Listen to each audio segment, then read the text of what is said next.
I was the last one selected for the crew. All the rest of them, the pilot had selected all the rest of his crew.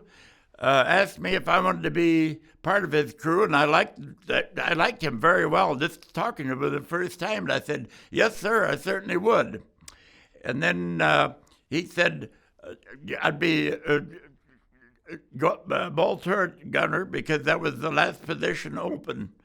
And I had my training was on B-25s and B-26s, and of course they didn't have a ball turret, so I didn't really know what I was getting myself into. And when the weather cleared up, I found I was much too big for the turret. I tried to give it away, but nobody would take it. The ball turret is exactly 3 feet across. It's a round ball. Inside of the turret is all your ammunition, plus 2 Browning machine guns, plus all your equipment, and a great big computerized sight. So to say that you're crowded in there is an understatement. So how did you fit in there? You're not a small guy. The usual ball turret gunner was 5'5", 5'6", possibly 5'7". I was 5'11 and a half, and I was really, really scrunched in there. I found out that I couldn't wear the heated suit. I mean, I wore the heated suit, but I couldn't wear my heavy flying outfit. I couldn't wear a helmet, couldn't wear a flak jacket or anything like that. So I was really asking for it. I had it scrunched down as far as I could. I could just barely see the sight because I was way too tall. So your knees are up here? Your knees are almost alongside of your cheeks. You are doubled up just about as much as you can. And of course, the flights are long. Even on a flight as long as 14 hours, you're in that turret, in that position. So you were in there the entire mission? Almost from the time you took off, because at that stage of the war, there were nightly air raids, so the Germans could be anywhere, even around your base. Are you in the ball turret even during takeoff? Or No, not during takeoff. You waited until you were several feet, 1,000 feet off the ground. Okay. And so you're slipping in there while the plane's in flight? Yep. And then how long does it take you to get in position to be ready to shoot if you need to? I would say a minute, maybe 2.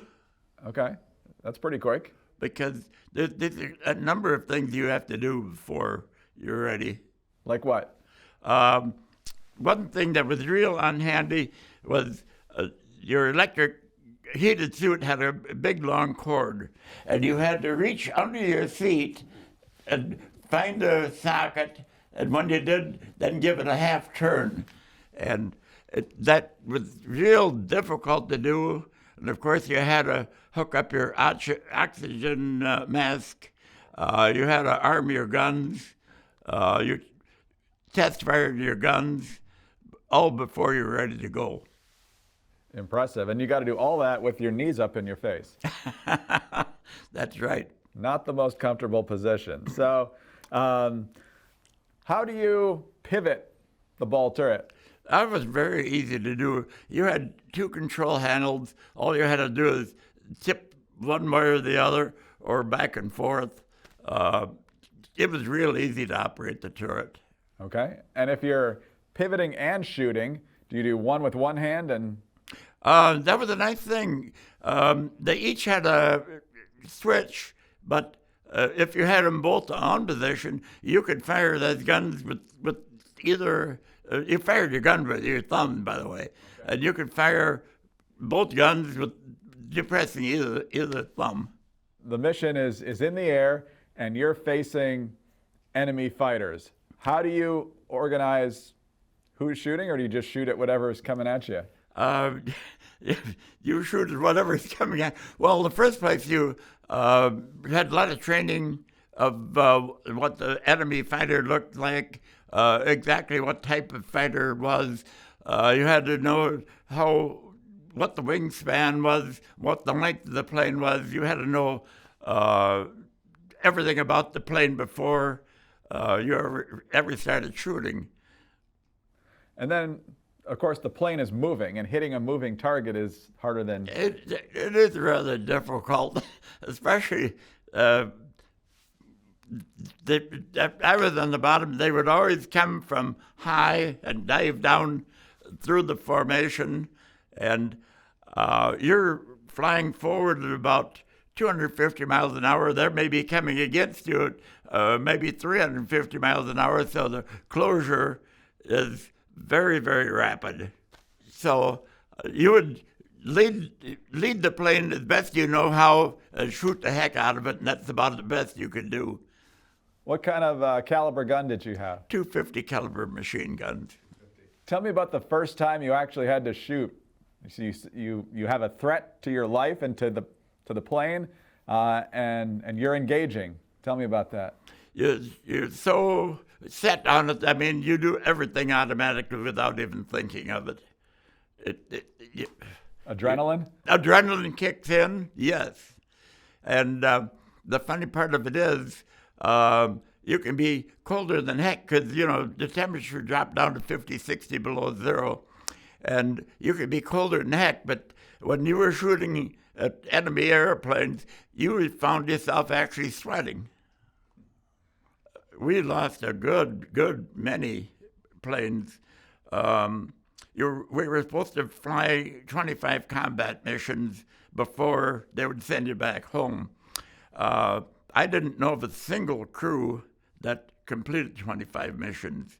The average mission flown before you were either killed or shot down when I was flying was 6.1. On our crew, we managed to fly 10 missions before we were shot down. Let's talk about the mission where you were shot down. Remind me how that unfolded. There was just a real small contingent of about 20 B-17s sent to Denmark. We were actually a decoy, trying to lure the Luftwaffe away from the main targets in the Ruhr. And we lost 4 bombers. There's 10 men to each bomber, so in other words, 40 crewmen were lost. Out of the 40, 31 were killed, 9 were captured. So when you're hit and you realize you're going to go down, did you jump out of the ball turret immediately? I had asked the pilot for permission to leave the ball turret, and of course he gave me permission.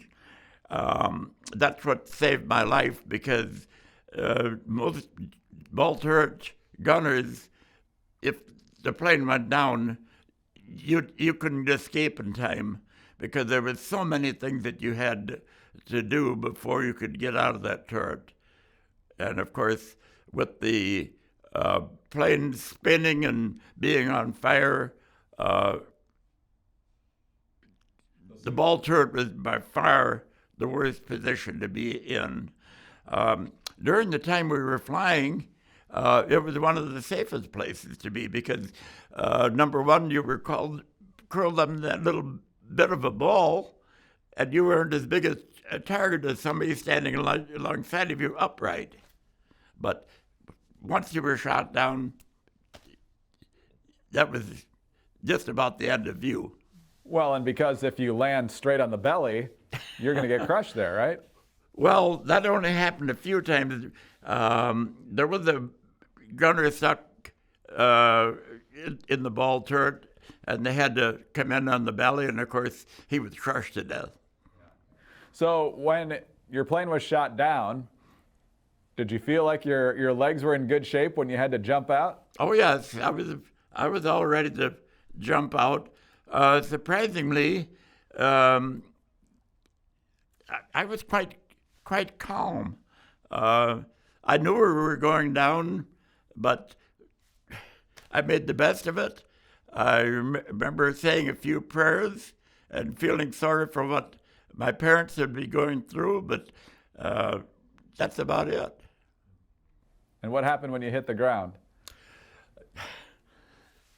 The parachutes that the gunners had, all in the airplane, were deliberately made real small because the German pilots, so many times, if you'd bail out, they would shoot you in your parachute. So to counteract that, they made the parachutes real small. And even in training, they said that it was the equivalent of jumping off of a two-story building. And I don't think they exaggerated that one bit. You hit the ground really, really, really hard. The day I bailed out was a kind of a bright, sunny day. It was warm. The ground was frozen, but it thawed a little bit on the surface, and muddy. And I hit the ground and just slid in the mud. And did any of the other crew members land close to you? No. Nobody landed close to me at all. Where were you in the order of people that jumped out? Or the right waist gunner got to the door ahead of me, jettisoned the door, and then he stood there and he froze. And I took my boot and kicked him in the rear and sent him out, and I jumped out next. And I waited to open my parachute, but when I pulled the parachute cord, the chute didn't deploy. And it wasn't really a big deal. I reached down and grabbed it, and I found out it had kind of stuck in the covering. I pulled it out. It blossomed out real nice, and I descended to the ground. And then you were captured fairly We were captured immediately because when we were shot down, we were 20 minutes. We had already bombed the targets, and we were on our way back to England, and we had already left the coast for quite a while. The navigator said it was 20 minutes to the nearest land, is what he told our pilot. So I got permission from the pilot to come out of the turret, and I had plenty of time just sitting down waiting until we made landfall. During that time, we were trailing fire, I would say 25, 30 feet. And the fuel tank kept on exploding. It would explode so hard that it would completely wipe out all the flames, and then with the hot metal, it would re-erupt, and it would keep on doing that, just steady. And as the fuel tank got burned off more fuel, there was more, the explosions got harder and harder and harder. And we just barely made landfall, and there was one last loud explosion that blew the wingtip off. What do you know about the fate of your crew, the rest of the crew? How did they fare after they bailed out? We all made it out successfully, except for the pilot, had the misfortune of landing in a lake that had thin ice on it, and he broke through the ice.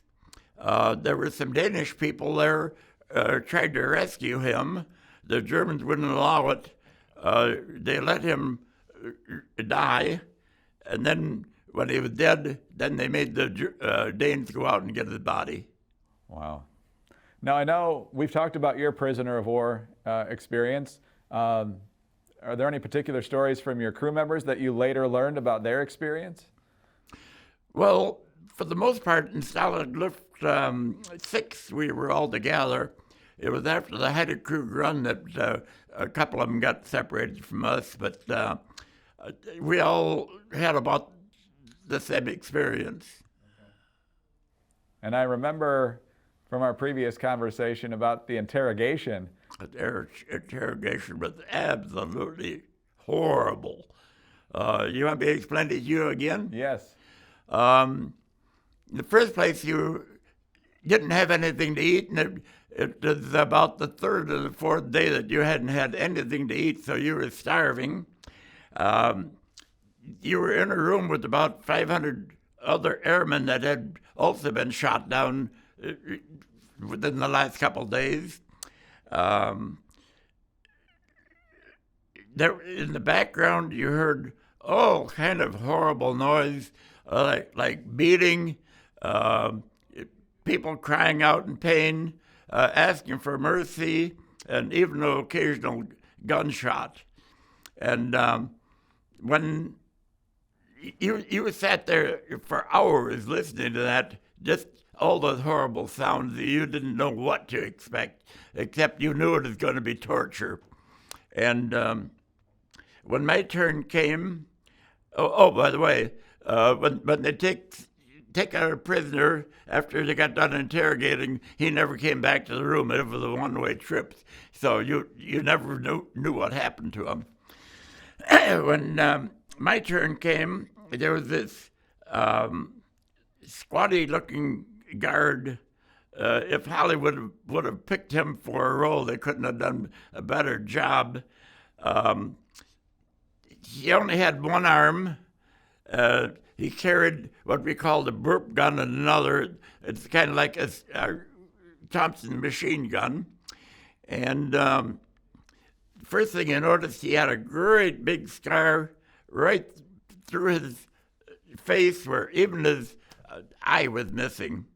And he didn't say a word to you. He would take his gun barrel and prod you whichever way you wanted to go. And then I remember he even had information on your family. Oh, yes. Yes, when I got into the interrogator, first he started like he was my best friend. Oh, yeah, Schrenk, we've been expecting you. Where have you been? And then, to my amazement, he went back to a file cabinet, came back. Oh, yeah, Schrenk, you lived on a dairy farm. He named my mother's name, my dad's name. Yeah, we know all about you. Would you like to have them know that you are well and haven't been hurt too badly? And, of course, I said, well, certainly. Oh, here, you fill out this Red Cross sheet then so we can notify him. So you looked at it, and of course you fill out the few first lines because they already knew who your mother and father was. You had no qualms of putting that down. But then as you went down, type of plane flying you flew in, intended target, all military. And of course, you hand it back to him blank. Oh, that just set him in a rage. Don't you know that you flew at a B-17? Write it down. And of course, I gave my name, rank, and serial number. He kept on like that, trying to get me more information out of me, beating me on the head, slapping me on my face, and the German guard behind would jab you in the ribs with the gun barrel. And this went on for, it seemed like an eternity, but I doubt if it was more than 5-10 minutes. And then he finally says, he put his gun barrel right to my temple, and he said, you better answer the next question or else. And of course, I remembered the gunshots, and I again composed myself and said my name, rank, and serial number. The German guard gave me a kick in the rear that I flew out the door, and I thank heavens the interrogation was over. And a while later, I found out that if I would have given even the least little bit of information, they would have beaten the pulp out of me trying to get more. How much training had you had about how to deal with that situation? If you're shot down and you're captured, this is what you can say, and this is Well, what they you... minimized it to every degree. They said Germany had signed the Geneva Convention. You'll be treated very fairly. They told us that all you were required to do is give your name, rank, and serial number. Don't give anything else. But I mean, like I said, they minimized it. They didn't say you'd be tortured or anything like that. So I would say their training could have been much better. But on the other hand, I'm sure that if they would have told you what to expect, that wouldn't have been so good either. So I don't know.